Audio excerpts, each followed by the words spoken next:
great records, because this is a great record. It's old Dave Matthews Band. It's fresh, but sounding like you guys are having a lot of fun on this record. Yeah, and I know people think it's sort of, I don't know if it's old. I wouldn't say it's like old Dave Matthews Band. I think it's new Dave Matthews Band. I think there's a chemistry that maybe it's reminiscent of in the older records, but this is what we sound like now. It's not us trying to sound like we did before. In fact, I'd say we're ignoring what we sounded like before, both in 5 years ago and 10 years ago and 15 years ago, which is exactly what we should be doing.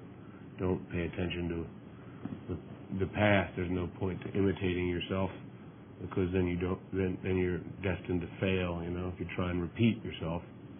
But I guess I know what people mean. I think when I hear people say that it's a little like the old stuff, I think we're working together more than we have in a couple records. Like I said to you before, I won't apologize for those records because I think they're great records. Yeah. But I think they're just, I think it could be Dave Matthews Band featuring Glenn Ballard for Every Day, who's amazing producer, and I think the same would go for the Batson record, Stand Up, because I think that's what but I think they're good records for that. I think a lot of what happens is people expect, because there's good songs on it. I love playing those songs. I think it's just that when things change radically, and they had to, because if they hadn't, we wouldn't be together anymore. Right. And I think people don't necessarily like it to be the fundamental changes that took place, but they had to happen, or we wouldn't have made any music, and we might not have survived. If there's things that you have to do while you're trying to find yourself, which is what you do with your whole life, trying to figure out what you do, you have to do something, and then sometimes you land square on the head of the nail, and other times you miss and you smash your finger, but then you have the bruise, you don't have the failure.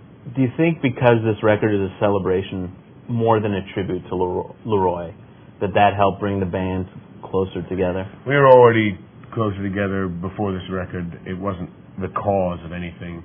The band was already coming closer together. It had nothing to do with his accident. His accident happened when we were all in a very good place, and we were in the middle of this record. It was, to a large degree, the wheels had been set in motion, and so